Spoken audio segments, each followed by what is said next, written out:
Where Did the Road Go is brought to you in part by our Patreons, and this month it's being brought to you in particular by Allison Cook, Eric Hervin, Lizzie Marie Trebet, and Super Inframan. Thank you all so very much, and now our show. Transmission start. Welcome to Where Did the Road Go? Join us as we wander off the path and explore lost history, consciousness, the paranormal, unexplained mysteries, alternative thought, and much more. We are present on the web at wheredidtheroadgo.com. Now here is your host, Seriah. Welcome to this edition of Where Did the Road Go? And I welcome back for the third time, for the same book, Mr. Brent Raynes. Hello, Brent. Hey, Seriah.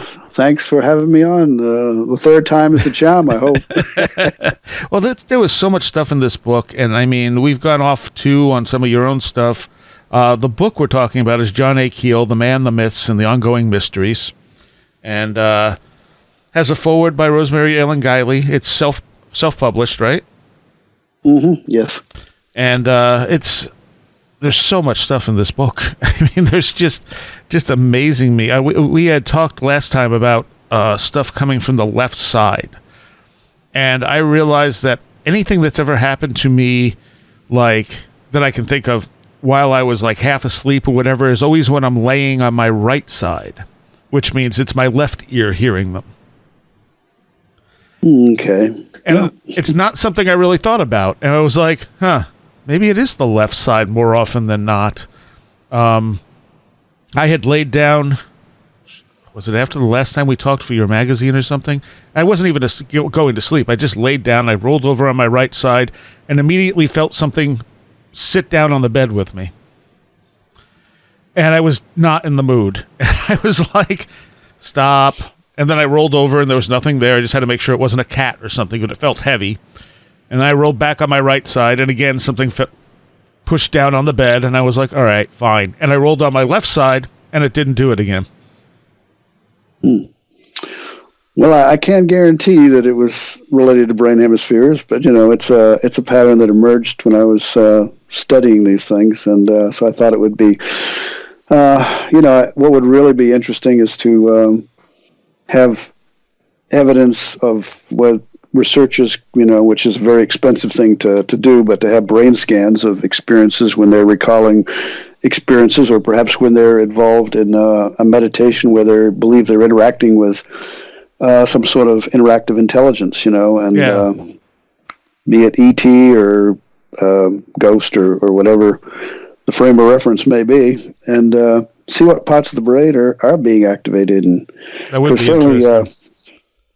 And of course, my interest, I was really quite excited when I found out that there are a couple of doctors who are studying this and doing MRIs of brains of experiencers, and finding that there may be certain areas that are showing a kind of a structural change as opposed to non-experiencers, and right. that is supposed to come out in a journal article eventually. So that would be Christopher Kidd Green, who studied, who was with the CIA back in the 70s, and was kept in touch, was a handler for some of the psychics and researchers working for Stanford Research Institute at the time, and he had observed things that convinced him that he, even to this day, he's continuing the research on his own. And with Gary Nolan, who works in Nolan Lab out at Stanford, and he's been working with him for a few years. And I was in touch with him and asked him a few questions. And Gary Nolan has done a few interviews. And, it's quite an interesting thing to, it's one thing, we have people giving us verbal oral testimony, but then if we could actually get something hard evidence when they're telling this testimony, we could actually see things going on in the human brain. Yeah, that would be fascinating. So when they're reliving the experience under hypnosis, or just and just focusing on it and telling the experience and reliving it just in, conversation. And I know there was a gentleman, John Salter, who had several experiences, alien abduction, contact, and he claimed that whenever he, was thinking about his experiences, this red dot would appear on his neck that had first appeared from one of these experiences that he had. And I've heard of similar stories from others, and I thought, something's going on when they're reliving that, and it's coming out as some kind of a stigmata type thing, or there's something going on in the brain that would be interesting to, to follow that up. But of course, like I said, I was mentioning it to some people in the mental health field one time, and they says, "Well, how much money you got in your pocket, Brent?" 'Cause, that's something most people cannot afford. Yeah. Well, John Keel also talked about the time and day that these things are more likely to happen.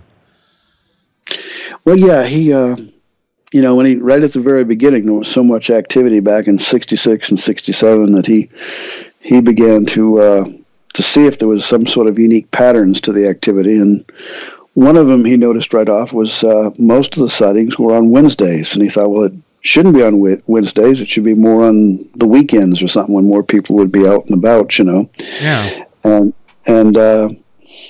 then, he's mentioned, I think it was maybe 11 o'clock, but also 3 a.m. is something he had noticed.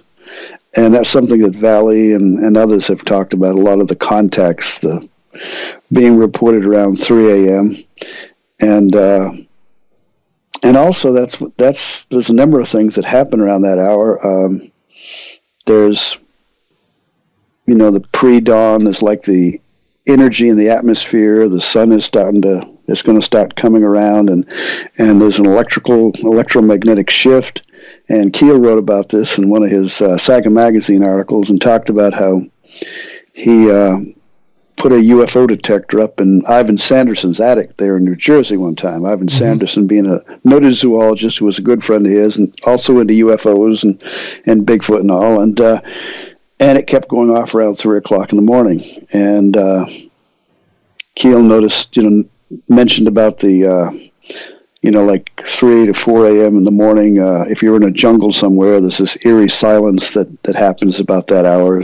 And there was psychologists have talked about a thing called the 3 a.m. wow, where people just suddenly wake up at 3 o'clock in the morning and they have this idea and they got to get up and write it down or something.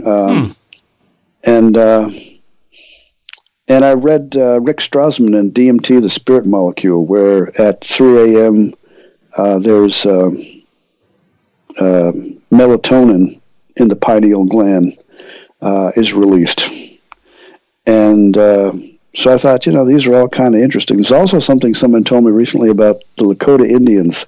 3 a.m. was considered a prayer time. So... I don't know. 3 a.m. and Wednesdays, good time to be on the alert, I guess. Yeah. And of course, window areas where activity is high and recurrent over the years, over the centuries, sometimes in certain geographical locations. And Keel emphasized that a lot of these windows were around geomagnetic anomalies, and he even encouraged people to get some of these maps that the U.S. Geological Survey had that showed these places in their own states. Back in the 50s and 60s, they were having aircraft that were flying over the whole country and mapping out these sites. And there was a John Burke who was working with Nancy Talbert, the crop circle lady up in Cambridge, Massachusetts, and they were over in England. And he was going to, he had all this stuff to detect magnetic fields, this equipment, this very expensive equipment.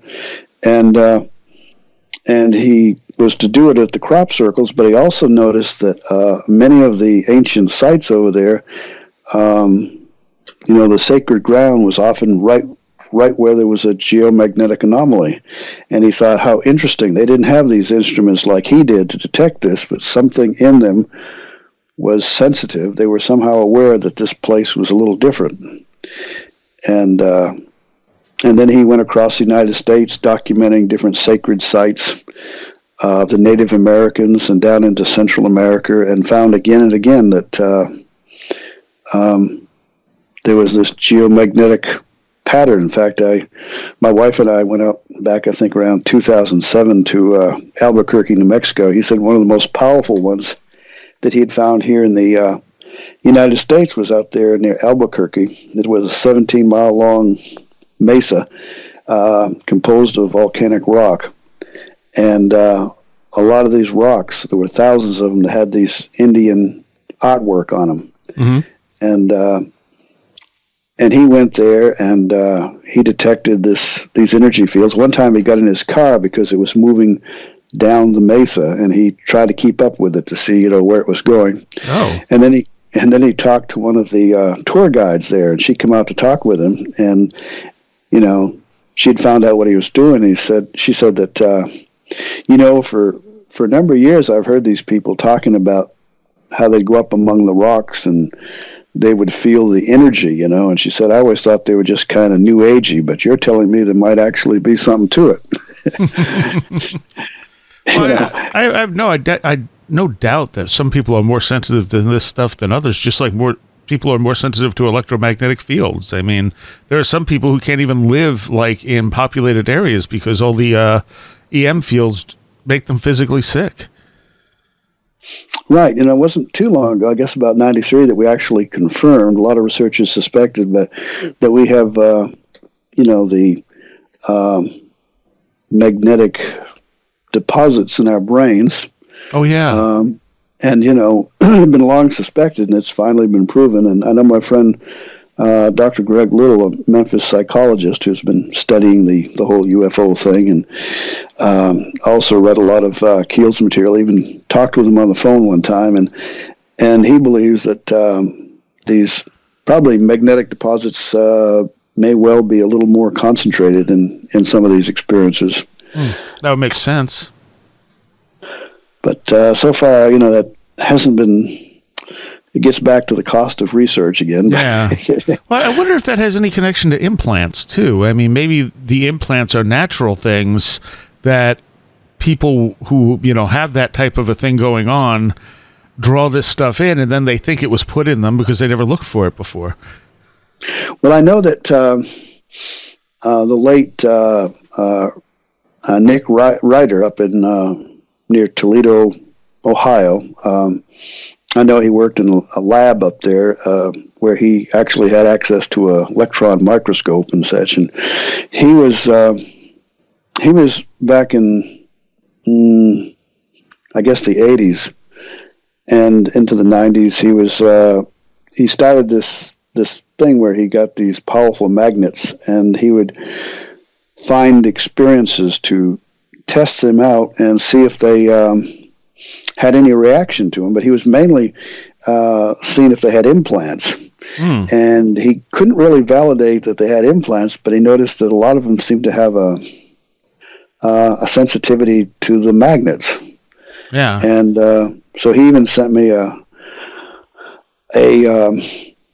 donut magnet that I think is about 1,000 gauss, and I've tried that on a few people who were experiencers, and some of it's just through the charts. They have these visualizations, they have the sensation that something's pulling, and I noticed it seemed like a number of reports that he posted in a book that he wrote. There was a concentration seam that was more on one side of the brain again, that would kind of go along with this hemisphere thing too. But again, it's not proven. But it's interesting. Yeah, it's ideas to throw around, and who knows if they ever come to something. So one of the things you talk about in here, and I've never really dealt with anything too much about mirrors. Early on in the book, you talk about experiments with mirrors and stuff. Yeah, that was something that Dr. Raymond Moody had gotten into a few years back, and he was, of course, best known for his book back in the mid-'70s on near-death experiences. Mm-hmm. And he also got interested in what they call the psychomantium, and it's where you have a mirror in a darkened room, and you have a light behind you, and you look into the mirror. And my friend Dr. Greg Little went to one of his workshops where he spent the day learning how, Dr. Moody arranged his psychomantium, his mirror experiments. And then he went home and he created one of his own. And Greg believed that besides the dead coming through the mirror to people, that probably this would be a way, although he said he didn't necessarily, recommend this, but that some of these grays or whatever, the aliens could actually do the same thing. And he said that he would see like a cave, and he would hear like what was it, footsteps or like raindrops, like dripping water or something. And he said after I started getting these EVPs, he wondered he could hear this, and he said he wondered now if this was a real sound or if he could have recorded it. Yeah. But I took a Native American medicine worker friend of ours over there to his house, and I sat in front of it. I didn't really have any experience, but she said that she saw like the spirit of a little girl in the mirror. And of course, Joan Rivers went to Dr. Moody's place he had down here in Alabama, where he did these psychomantium experiments, and she claimed that her late husband came through the mirror and actually physically touched her, hugged her. And so some of these people, it's a pretty profound experience. So what exactly is the psychomantium? It's simply a mirror in a darkened room where Dr. Moody was studying about how in ancient times people would see things in reflective surfaces. It might be in a pool of water, or it might be some reflective object, a mirror or something else, and they believed that they could see spirits in this. So he decided to take all this information and create a experiment, where he could try to recreate the conditions that were in these ancient descriptions, and recreate the effect, which he was successful in achieving. So then the question is just what's happening when that effect takes place. Yeah. Again, it would be nice to have MRIs going on. and other things too. Somebody wrote Greg and told him that he tried, like a scrying mirror, mm-hmm. and he did this. He described how he had used the image of Aleister Crowley's lamb, that being that he drew, that looks very much like a gray, yeah, and claimed that there were, I believe, 3 that he saw suddenly appear in this mirror looking at him, which I think kind of freaked the guy out.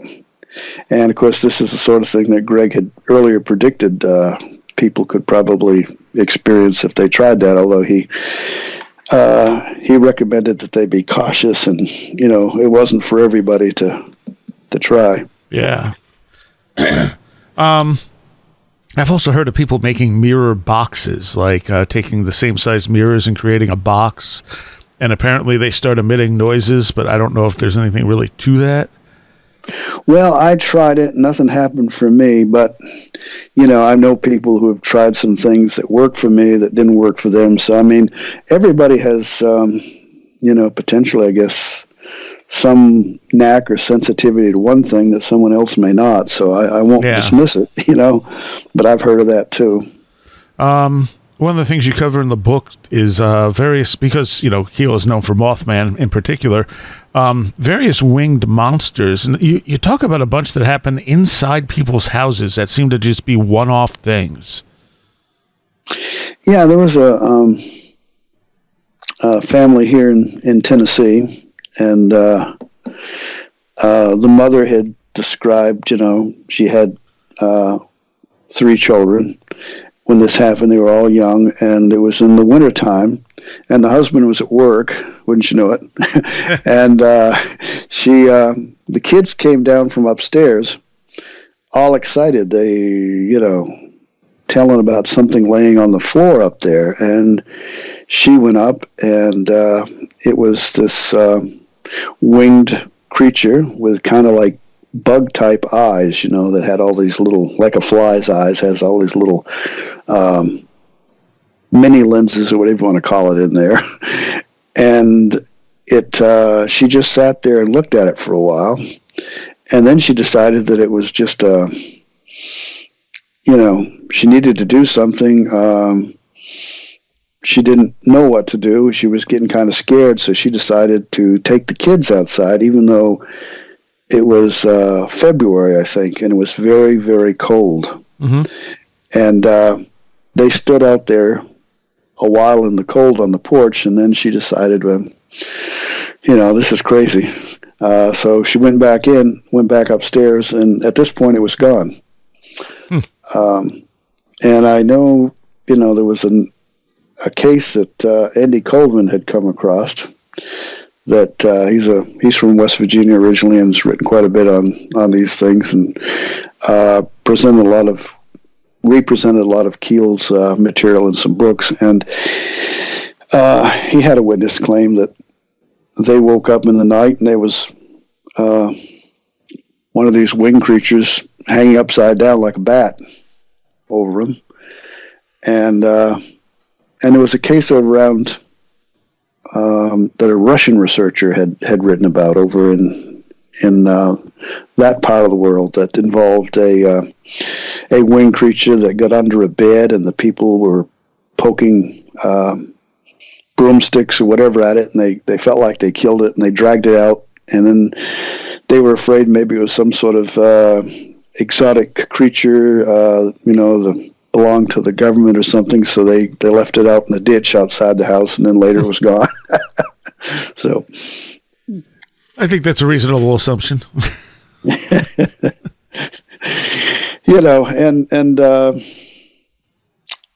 toward the end there, Keel, I know he wrote me in early 1990s sometime that he was no longer interested in the Mothman. There were so many reports of this type of thing all over the world that, it wasn't as unique to him as it was when he first investigated the incidents in West Virginia in the 1960s. Well, it seems like the Mothman stuff kind of piled up in one place at one time, and that's what kind of made it unique. Yeah, of course, he did in his early, when he first started writing about this, like his strange creatures from time and space and the Mothman prophecies, he did mention, like, there was a case similar to the Mothman, the Owl Man, I think, over in England. Mm-hmm. I think it was like 1963. And then there was out in Washington State, there were flying man sightings back around 1948. So, but I don't think those had the other phenomena accompanying it, like the West Virginia stuff did. Well, of course, the information on a lot of those stories came from newspaper accounts. So all we had was the sighting. It's like a lot of UFO reports. You wonder if some of those early cases had been pursued further and documented like Keel did, or Valley, if we'd have more information. I mean, all we have is... Yeah. And that's the way some of the investigators, like from MUFON and such, and NICAP and APRO, investigated things. They were only interested in what happened to you in regards to this single sighting, and never really going into the background, and no telling what kind of information would have been collected had that been a routine or more of a routine process with everybody. Yeah. That's true. But yeah, you also had I think around Brooklyn and such, or around New York City, there were, back in the late 1800s, reports of fly-in men over there too. But again, you know, what could we have found out if somebody had gone over there, you know, maybe Charles Fort, and interviewed these people? Say, what other strange things have happened to you? You know, we might have found some of these curious patterns, poltergeists and MIB type things and such. No, it's certainly possible, yeah. I mean, it's like people researching Bigfoot. They don't ask them about, hey, have there been any weird lights or anything like that? They're just interested in the Bigfoot aspect of it. Right, and if they hear about it, you know, they tend to say, well, yeah, I'm just, you know, they ignore it because they're just there to collect the Bigfoot testimony. Yeah. Just as a lot of UFOologists are there to collect the UFO story, you know. Yeah, if we keep segregating this stuff out, we don't see the full picture. Yeah, and Keel had written one time that, you know, he felt like ufology should be a branch of parapsychology because there was so much overlap. And I know my friend Dr. Berthold Schwartz, who was a psychiatrist and a parapsychologist for years, and when Keel found out that he had written an article for a medical journal back in 1968 on 3 UFO cases, and mentioned in one there was a poltergeist thing. And this was actually going to be Dr. Schwartz's swan song, you know, on the whole UFO issue, and he was going to get back to parapsychology. And John Keel got a hold of him and you know, wrote him a letter and said, you know, we really need people like you helping us out in the UFO field, because you're versed in the parapsychological aspects, and there's a lot of it in this data. And so he did. He later published, he had articles in Flying Saucer Review, and then a lot of them he put in a book around 1983, which was a 2-volume book over 500 pages called UFO Dynamics. And he had a lot of the UFO paranormal things in there. And even had an article I wrote for the Flying Saucer Review on a case up in Maine that he also came up to follow up on, investigate. And I talked, you know, I was talking to Keel one time, and he said, yeah, that was one of the better books in the UFO field. And as usual, the UFO buffs ignored it. Right. He was often very critical of the UFO community, the mainstream community, and kind of ruffled their feathers more than a time or two. But he was also, you know, I mean, I know they saw him as being like what we'd call today woo-woo, you know. He was involved in all this unusual sounding stuff, but he was also touched upon in a lot of areas that were very practical and that they needed to know about, like the Barham cloud experiments that often got mistaken for UFO phenomena, and how it's hard to judge something that's up in the sky that you don't have a frame of reference. You know, it's not in front of a tree or something else, and how you can misjudge something like a Barham cloud display that it could be, you know, it's way up in the atmosphere, but you might think that it's actually just over the treetops from your perspective, you know. Yeah. And he also talked about ball lightning. Some of the UFOs, the round glowing spheres of light that shoot up from the ground, some of that could be ball lightning, you know, because ball lightning doesn't always come just down from the cloud. Sometimes it shoots up. And so, you know, he was, but of course when he wrote his articles, a lot of that stuff was in his Anomaly newsletter for researchers to read. But, you know, as far as what he wrote for the popular magazines, most of those readers weren't interested in ball lightning and Barham cloud experiments. They wanted to hear about the weird stuff. So, yeah, and Keel was quite interested in that too, and more than willing to oblige. But I think it's important. It's important to have that the scientific aspect out there of what this is not. Right, and he was trying to be scientific, I believe, and present. He said he tried to bring credibility to the field, but it was For him, it felt like a losing battle a lot of times. I know that he tried to engage in correspondence with James McDonnell, a well-known ET nuts and bolts mainstream proponent who was an atmospheric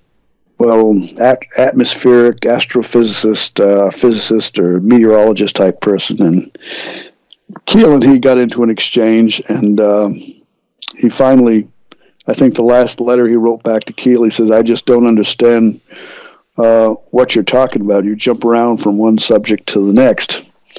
And of course, Keel was trying his best to show him how things were interconnected potentially, and how much wider the perspective is that needs to be taken in all of this. And once again, it just was very difficult for another person in the field to really take all that in. I think now it would be easier. We have more discussion on consciousness and the anomalies of physics, quantum physics, and the paranormal things. It feels like in this daytime than back in the 60s and 70s when Keel was trying to write about this and explain his concepts and his ideas. Yeah, definitely. I mean, it's people are far more likely to accept these type of crossovers now than they were back then. There's no doubt about that. And this, I was working for a couple of years, kind of, as with the people at the Dr. Edgar Mitchell Foundation for Research into Extraterrestrial Extraordinary Experiences, and some really, really great people, PhDs, and neuroscience and in religious studies or psychology and so on, and very interested in all the psychic and the physics, quantum physics and everything.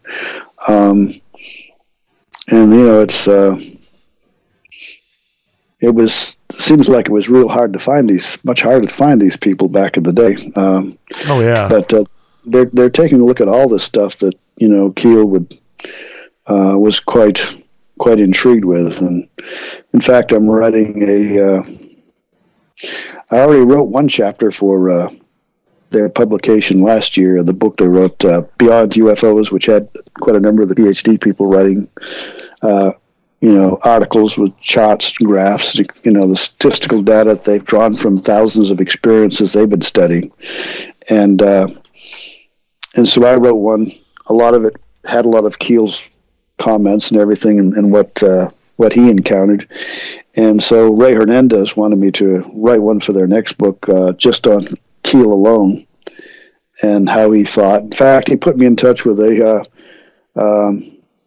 Dr. Burks out in L.A., who is a medical doctor who has had a number of experiences. He was he started out with Stephen Greer and went out to try to have sightings and contact, and had a number of experiences, and he was very interested in Keel and what he said. So Ray Hernandez had me and him get on Skype and have a little 2-hour conversation back and forth a few months back, and he's got a concept he's going to write about called virtual reality, because he's experienced some of this himself in the field. He thinks some of these are projections similar to what Keel had said, and that it is a psychic interactive intelligence that is involved with. So it's really feels good to see these really professional academic people getting joining in the study of this. Yeah. Are you familiar with Eric Willett? No, I'm not. He's a parapsychologist who wrote a book called Illuminations. I had him on back in 2016, and the book is fantastic. It basically looks at the UFO phenomena as if it was a mass poltergeist experience. Oh yeah, you mentioned that one of the other times we talked. Yeah. I need to look that up. I mean, I don't think he's completely right, but I definitely think there's substance to what he's talking about. Yeah, I know that, I mean, when I had my first book come out, Visitors from Hidden Realms, I sent a copy to John Keel, and he wrote me a note back thanking me for the copy of the book, and he said I had taken the same route that he had. He felt no big surprise, but but that he said, of course, we can't prove it. He says, I can't prove that my ideas are 100%. He said it was just, he said, I just presented what I felt was the strongest possibility. Yeah. And, so he wasn't, he wasn't just absolutely certain on every point. It wasn't, sure. He wrote that belief was the enemy, you need to keep testing it. And we shouldn't be afraid to throw ideas out there. I mean, if they're wrong, they're wrong. Who cares? But I mean, even a wrong idea might inspire somebody to get the right idea. Mm-hmm. Yeah, too many organizations that people have joined in the UFO field. They tell us to follow their guidelines and to just pretty much study what they want us to study, and they don't allow for any explorations into different other alternative theories. That's like they're looking for just the evidence of the craft and their descriptions, and we've got thousands of those at this point. And why not try to test out other theories, alternative explanations, and let people see what they come up with. Just be kind of like Greg Bishop has said, the organizations need to be just a place to collect the data, store it, and make it available online, say to others, so they can look at this and maybe draw their own thoughts and conclusions, and do some field experiments, studies, interviews,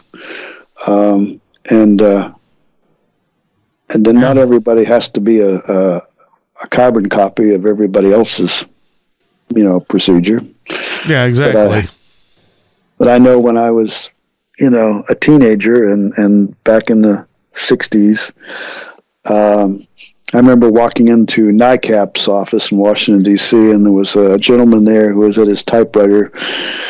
Said he was moonlighting, as I recall, and he was rather busy, and he said, "We're not open." And, I just thought I'd try to make an introduction. I told him who I was, and I was with APRO, and his only comment was, we don't get along well with APRO. And it was like, get out of here, kid, you're bothering me. Wow.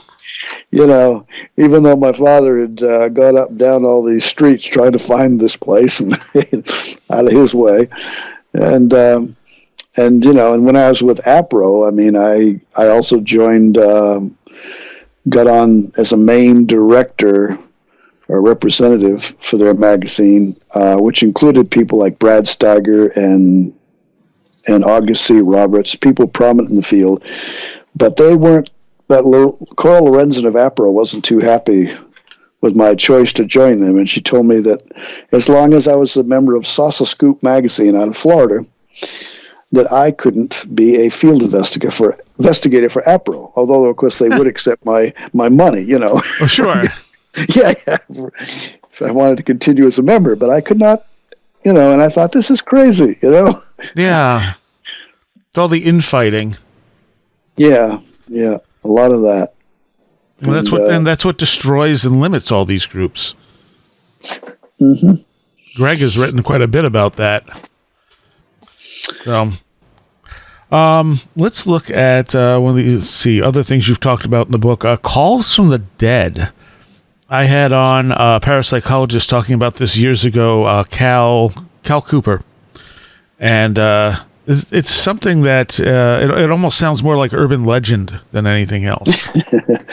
Yeah, there was what really brought this out back in 1979. There was a book, Phone Calls from the Dead, that parapsychologist D. Scott Rogo, who was also one of the few parapsychologists who had actually studied the UFO aspect as well in all this, He even wrote a book with Ann Druffel out in California, that they wrote a book together on some of the abduction cases. And Scott Rogo and a colleague of his, Raymond Bayless, not Boyles, Bayless, they wrote this book. And it had quite a few cases that they had documented. I think it was like a 2-year study that they were engaged in. And I think they had about 50 cases. And then other people have been researching that aspect since. Keel was skeptical. He said, people have had experiences talking with the dead through phones and radios and aliens. And he wrote in one of his books, I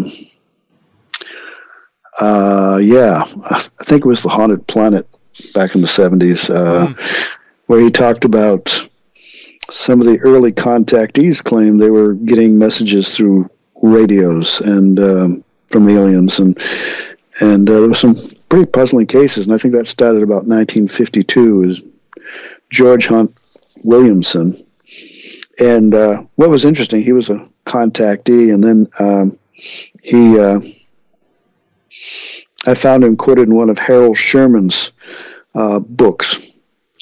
Harold Sherman had an organization out in Arkansas called ESP Research Associates, and he was very mainstream parapsychology, paranormal, and one of the top people in the field. And he had a thing in one of his books about this, because he was writing about EVP and how there was a researcher named George Hunt Williamson who was studying this back in 1952. It didn't mention that he was also a UFO contactee, but I thought how interesting, because I think D.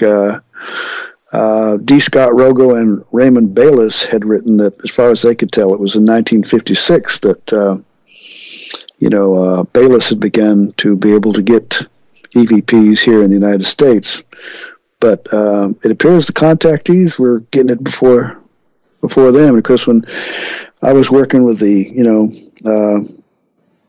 some people, two of whom were abductees, and they were also doing some ghost hunting, and we were using the ghost box getting EVPs, and I remember telling them at the time that you could probably also turn this thing around, and besides talking with the dead, you could get aliens too. And so they did a couple sessions that I know of where they claimed they got some very unusual responses, where a voice that sounded different than the spirit voices they've been getting, more sort of mechanical, monotone sounding, and mentioned implants and things like that.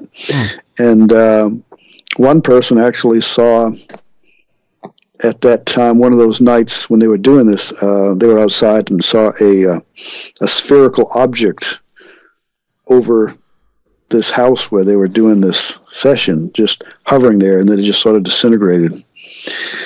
Wow. So anyway,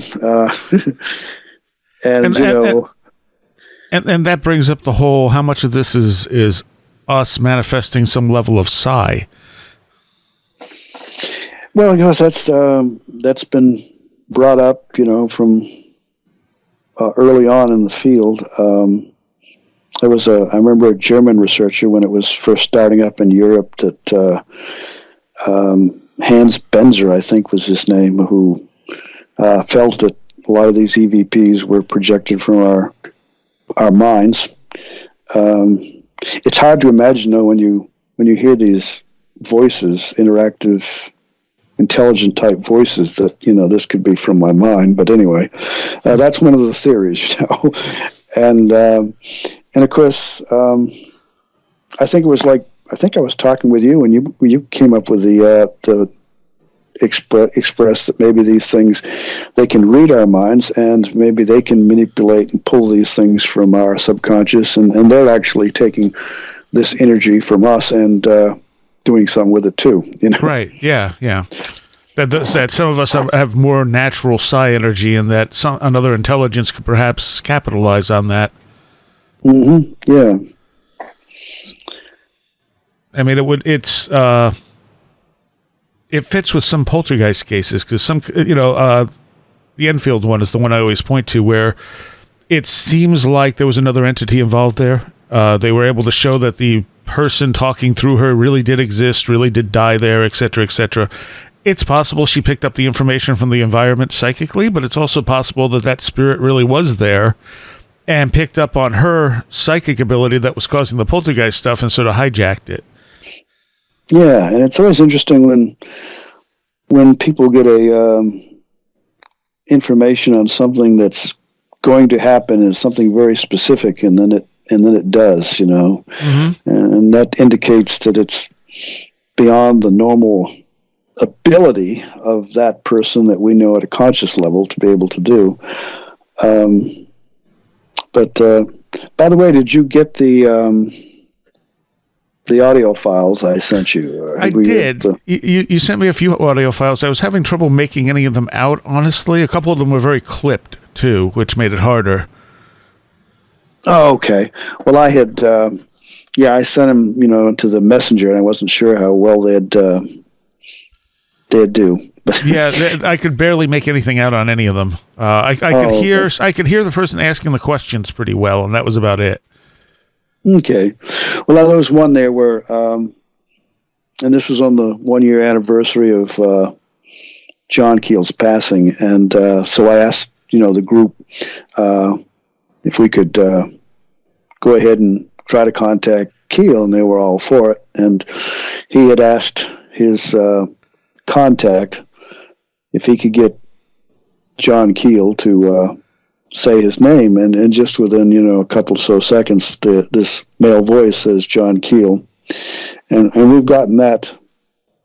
I'm going to say about a half dozen times over the years, and a John Keel response, and then other interactive things kind of like that we obtain, and sometimes we'd have like 3 recorders running and catch the same thing. Sometimes we'd catch something a little different on another recorder than we did the one that maybe it had to do with how the recorders were positioned or something.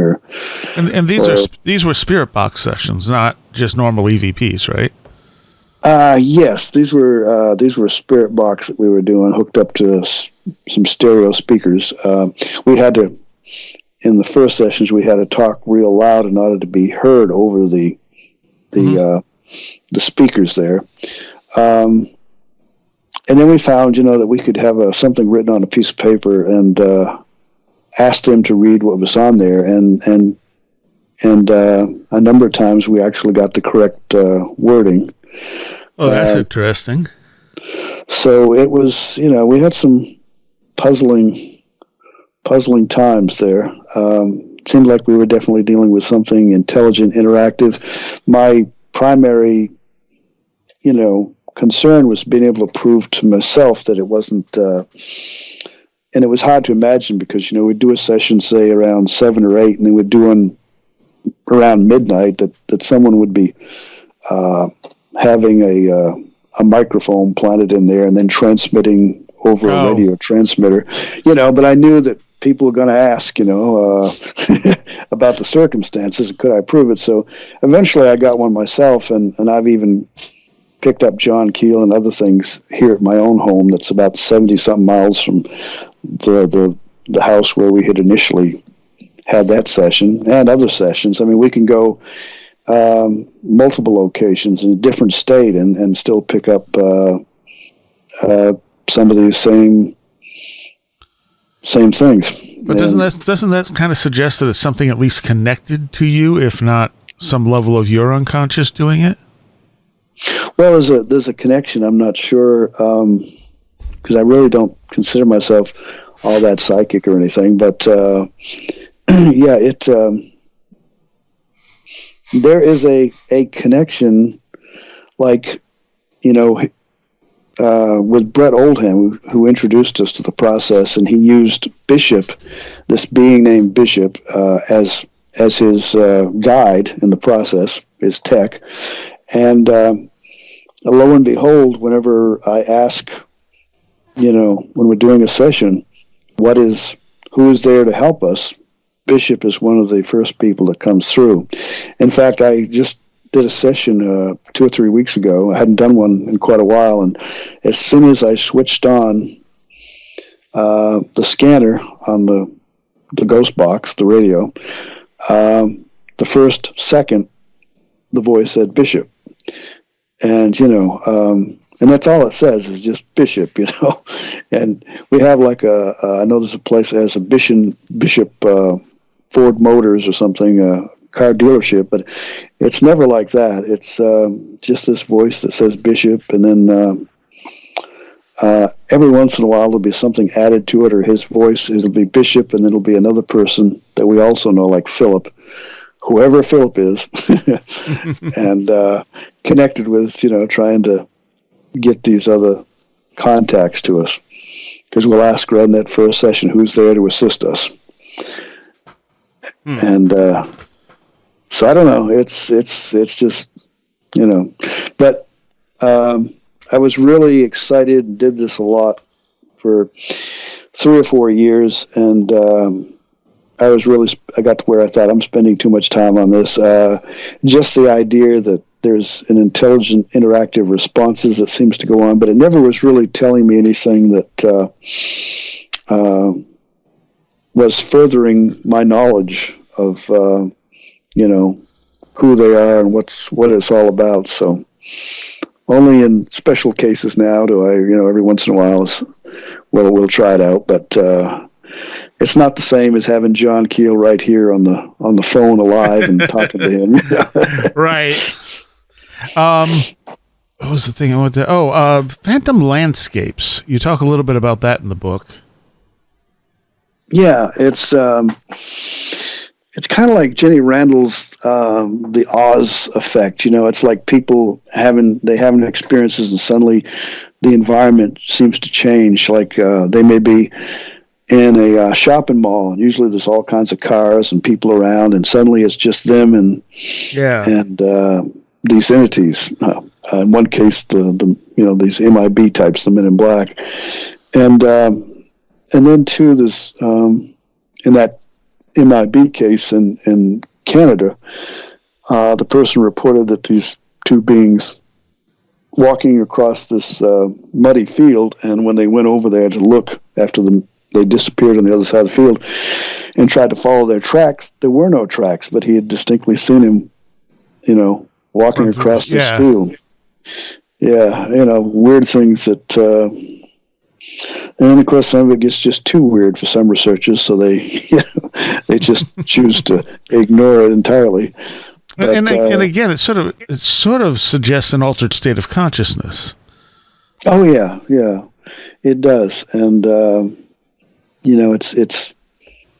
it's very real to them. There was a case, I think it was in Australia, where 2 researchers went out with this to this site where this woman had claimed she had an encounter, and suddenly she was seeing the craft. It landed. It was the being got out and was communicating with her, and these 2 researchers were there watching her. They didn't see anything. They saw her like she was talking to somebody and like she was having experience, but so and then you have cases where some people are seeing something and other people present don't see it. It even happened to the late great Swiss psychologist Carl Jung. He was he used to go to seances, and he was telling about one time there was a medium, and these 4 people were seeing this moon-shaped object hovering over the guy's abdomen, and they couldn't understand why, Carl Jung couldn't see what they were seeing. They were quite surprised and shocked because it was so plain to them, the 4 of them. And Jung said, I can't really explain this, but I'm wondering if this has some connection to these UFO reports. And he called it psychoid. And it indicated like there was some kind of interaction going on at some level that wasn't quite matter, and it wasn't, but there was some kind of mind matter link. There was something in between. if that's not murky enough. Well, as I've told you, I've had a couple of experiences like that, but when I say altered state too, I don't mean that it's not real. I think that an altered state might be more individualist, where someone can connect to something that only they're connecting to, but it doesn't make it not real. It's just not shared. Right, but I figured that's what you were referring to. But I just wanted to, mention these aspects and the complexity and puzzling aspects of it. Yeah. It's you're trying to talk intelligently about things that are just so strange. It's hard to get a foothold in it. I mean, everybody's looking for the theory of everything that will put everything into its proper context. Science demands everything be in precise and concise terms and definitions, And with this stuff, you just sort of, you're grasping at little bits and pieces, trying to connect the dots as best you can. And it's almost like it's putting things out there in a trickster type way. It wants you to maybe think about it, ponder it, but it's also kind of showing you how it can confuse you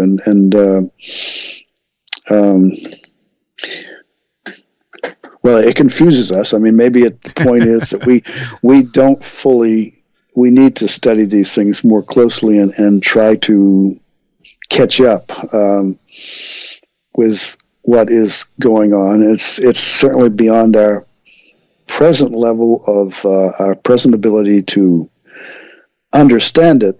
Yeah. But we have to in the process, we have to continue to ask the questions and pursue the evidence trail, not necessarily where we want to go, but where the evidence leads us, not our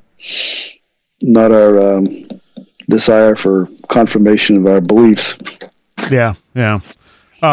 You talking about beliefs. You talk about the connection here to with the UFO and this other weird phenomena to religious apparitions, and I never really thought about it too much until I had read Vallet's Dimensions, where he starts comparing those two things. Yeah,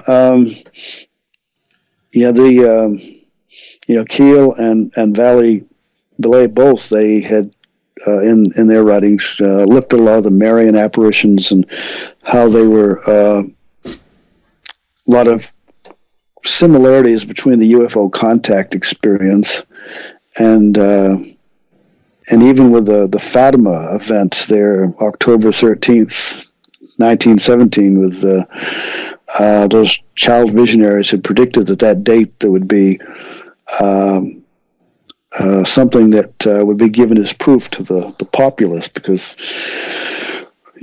for quite some time they were being ridiculed, and people were they were even locked up at one time for I think the Catholic Church felt that they were getting too much attention and such, and they had doubts, and yet people gathered at this place where they would gather on the date, even though they were in jail and had some weird experiences. But the biggie was the Dance of the Sun, where this big disc came down out of the clouds, and they called it the Dance of the Sun because it was where when the clouds parted, that's where they first saw the sun, and then there was this spinning disc and all these colors, and there was a heat wave, and it just rained, torrential rain, and suddenly the clouds part, and in no time the people's clothes, the ground were dry, and there were supposedly 70,000 people gathered. Some have questioned, maybe there was 30, maybe there was 40,000 instead, but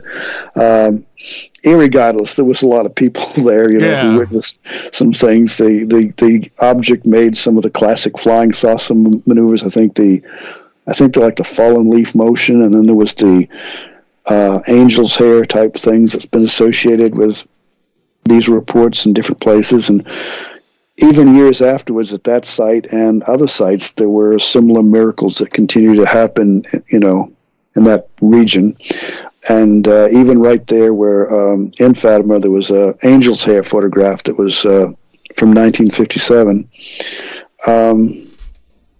And some researchers have associated angel's hair, this cobwebby stuff with that evaporates on the touch. Say if someone tries to grab it and it just evaporates in their hands as being just spider webs, and probably a good measure of it is. Some of it, it's I'm not sure. It's associated with some pretty strange things. But and the kids at Fatima too. They at one point were observed communicating with the Marian apparition, but no one else saw anything. Isn't that right?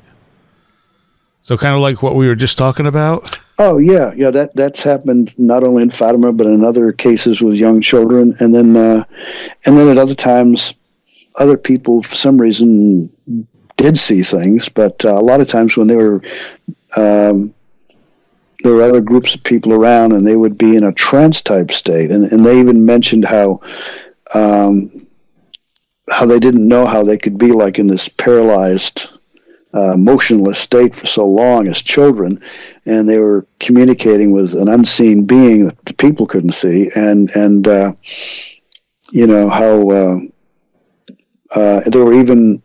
there was in another country where this was going on. I can't remember. I think it was Spain or someplace in the 60s, and the children were even like running backwards, and they would have a certain posture where they would be bent over, looking up at the sky, and they would be in this posture or position for an hour or so, and they just like a statue, I guess, and there was even cases where they were running barefoot over rocks and things, and there was no evidence of anybody else tried that. They said they'd had their feet cut up, Mm-hmm, mm-hmm.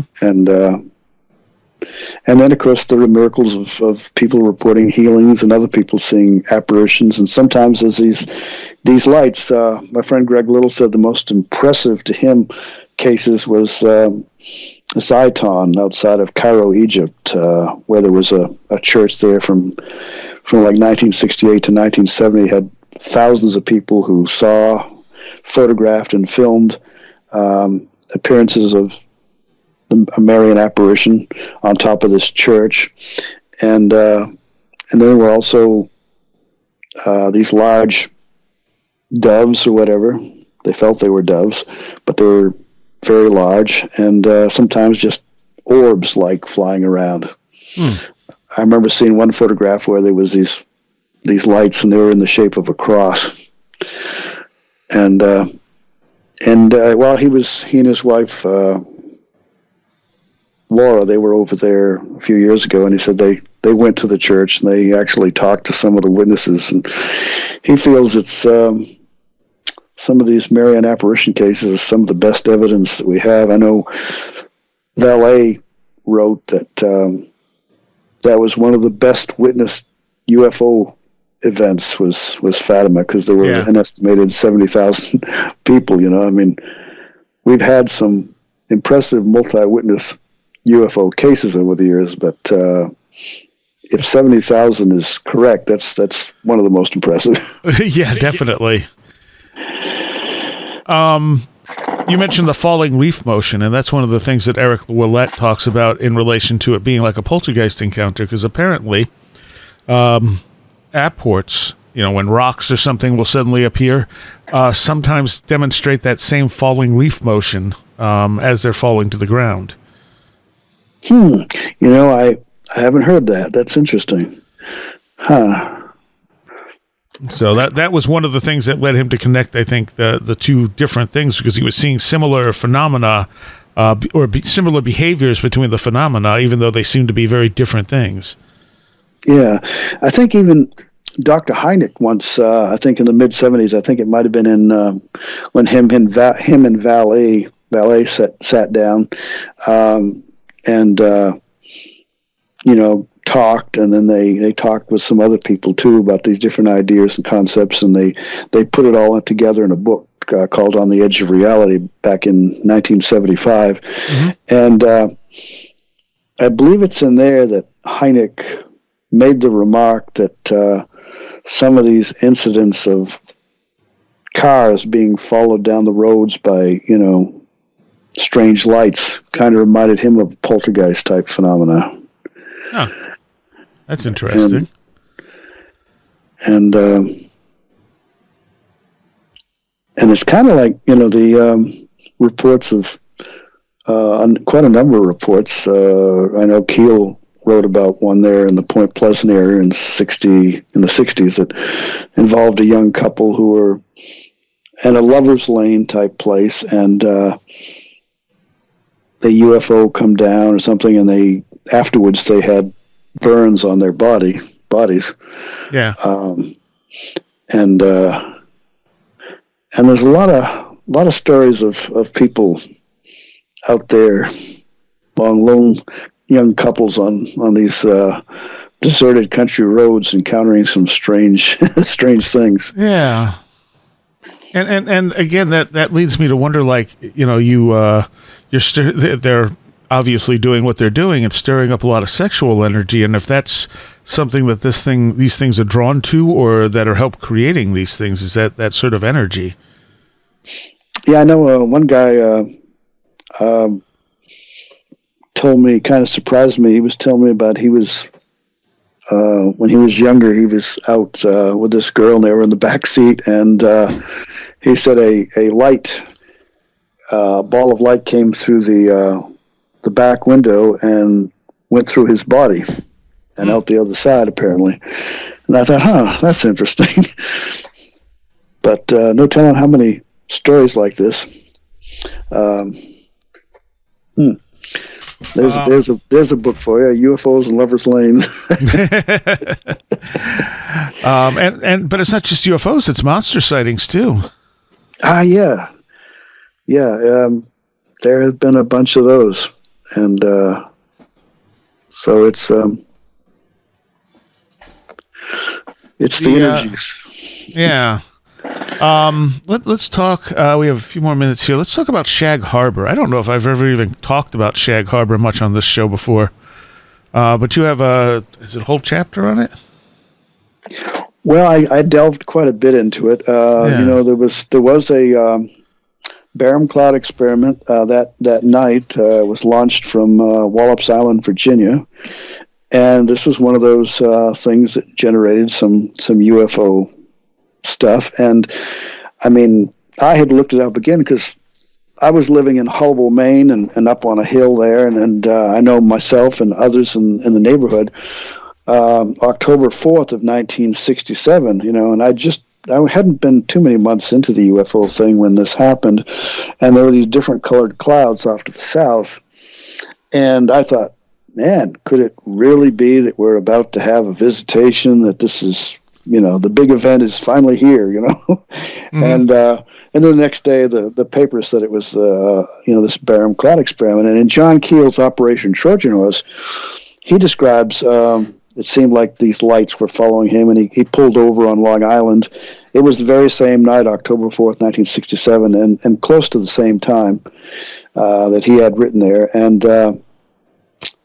And he doesn't really say much more. It says somebody asked him, well, what do you think they are? And Keel wrote, I don't have any idea, and walked off, and just shocked. But then later in his newsletter, Anomaly, I think a couple years or so, he did quite a detailed article about how these barium cloud experiments that, launched from Wallops Island or other sites, to study the atmosphere that these NASA and such have been launching into the atmosphere for a number of years, had generated a number of UFO flaps. And he doesn't mention that he might have been, the victim of one of the sightings, but it seems to me like, that he was, because it was that night. But then again, then there's the Shag Harbor thing. Now that was later that same night. It was hours later, and there were sightings of something up there, and this big dark cylinder came down off the coast of Shag Harbor, Nova Scotia. There was a number of witnesses that saw it. It was on the surface, and then it sank below the surface, and presumably was out there for a time, and it came to rest near some sort of magnetic sensor or something for some top secret security military operation.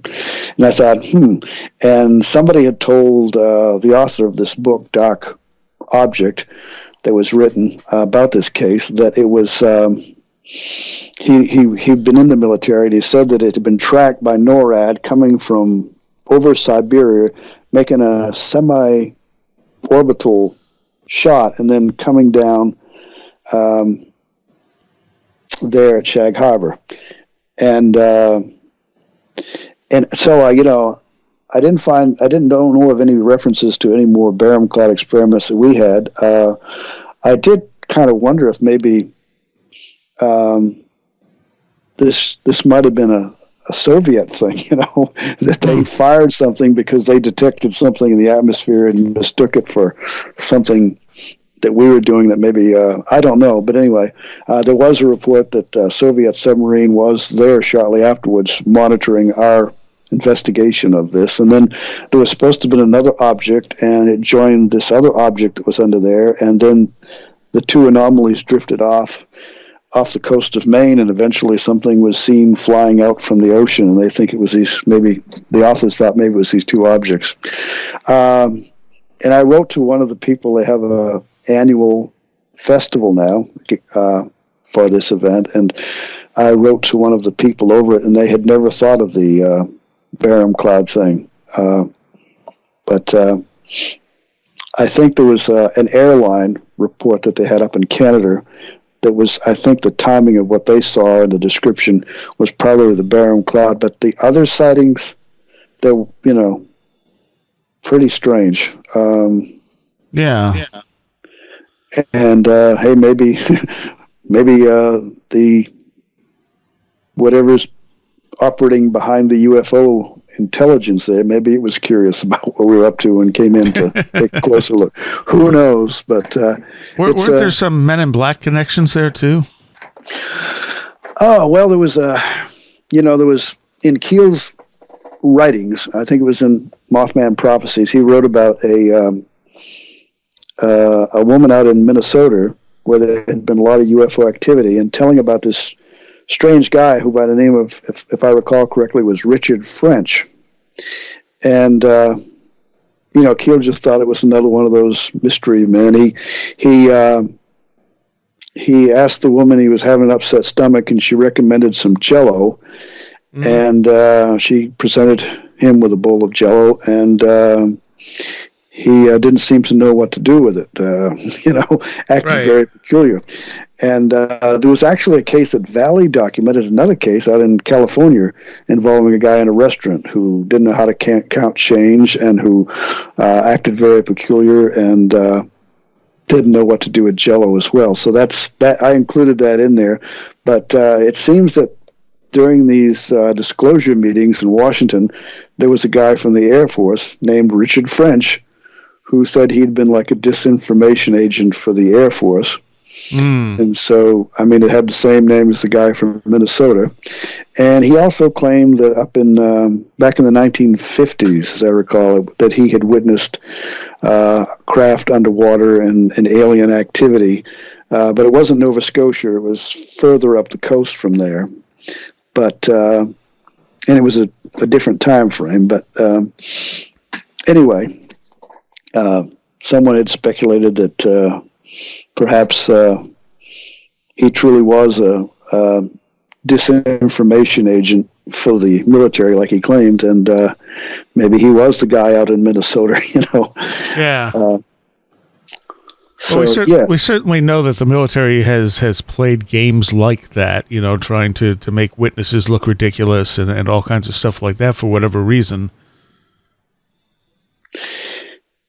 Yeah, there's the case that was quite well known a few decades back that Nick Redfern wrote, I think, a book on about this scientist out near Albuquerque, New Mexico, who was getting some kind of radio transmissions, and they were quite strange to him, and he thought maybe it was aliens. And instead of admitting what it was about, the government kind of apparently played him, and let him think that he was onto something, and fed him some false information, and just so that to create a kind of a curtain of laughter, so that people didn't really know that this was something they were working on, that this was coded signals of some kind of project they had going, and they didn't want anybody to know the real deal. Yeah. And of course, we know that there've been aircraft that have been flown and tested, and they, the military rather have let us know that it was to suggest it was UFOs, as opposed to knowing that it was really one of ours, and it was on some secret mission, or else it was something they were testing, and they didn't want any more serious attention brought to it. So why not let people think it was a UFO? It wasn't going to get taken that seriously. What I was amused at is that last year maybe, they had admitted that a bunch of the UFO sightings in the 1950s were this high altitude plane they were testing, and they very specifically said it only accounted for sightings by airplane pilots above a certain height, because they would be the only ones who could have seen it, but they saw something flying higher than they thought we had the technology to fly, so it got reported as UFO. And the news accounts were like, oh, U.S. military says all UFO sightings are now explained, and it was just them, and all this other stuff. And I'm like, wow, that's not what they said at all. Yeah. And I'm just waiting to see how this whole thing works out, with the Nimitz and everything, and yeah, I feel like that's more just like noise into the mix. Yeah, because they're taking a whole kind of a different track to it. It's in a way, it's now they're admitting to something to it, but then they're not saying, but we're not saying it's extraterrestrial. It could be some other government doing this, or it could be our own government doing this. Yes, yeah. I mean, that is exactly what happened in the 1950s. They used UFO, reports to cover up the fact that we had technology that could fly that high. Mm-hmm. So who knows what they have now? Yeah, the only thing, Chris, that otherwise is that the high strangeness things that's going on has been going on for a very long time. I mean, this is not a new phenomenon. It was back before we had had any kind of technology that could be mistaken. Oh yeah, definitely. But I have no doubt there's a real phenomena. I don't know what that phenomena is, but I mean, we can track back as long as recorded history of people having what we would call Bigfoot, UFO encounters, etc. They may call them different things. They may think they're different things, but the overall pattern is the same. So I have no doubt that the phenomena has been interacting with people, or has been presented by people unconsciously, one way or the other, or both, throughout history. It's just sometimes the government uses it to cover up what they're doing. Right. It's like Timothy Renner's book there on the Pennsylvania Bigfoot. They were called, like, back in the 1820s and so on, these early reports. Gorillas, the wild man, and yep. they were that was the frame of reference that seemed to account for it, the best they could do at the time.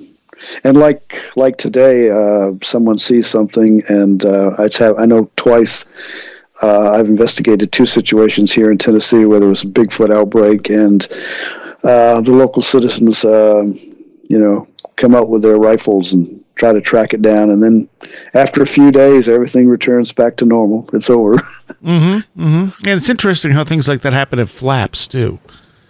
Mm-hmm. Yeah.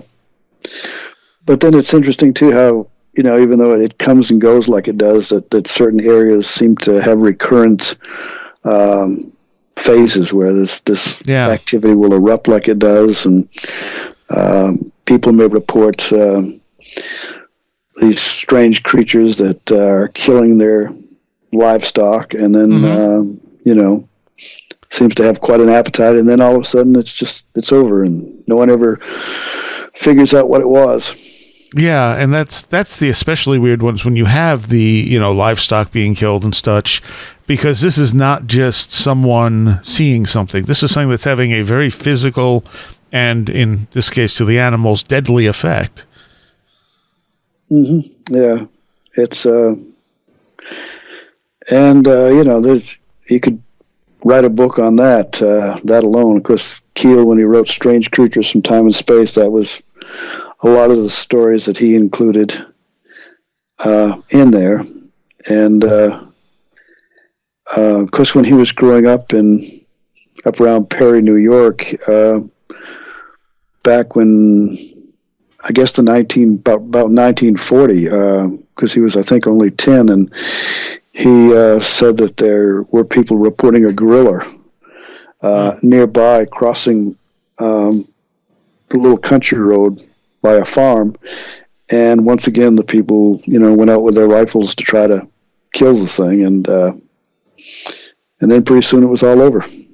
And of course, when he got involved in his studies in the 1960s and all, he realized that was probably one of them.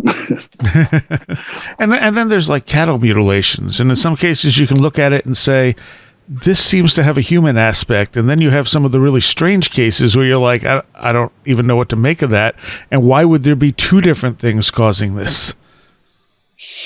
Yeah, Ballet got pretty into the mutilation thing. A lot of them, like the UFOs, I mean, they do have explanations, and then some that's just seem to be quite puzzling, and we can't figure out what it was.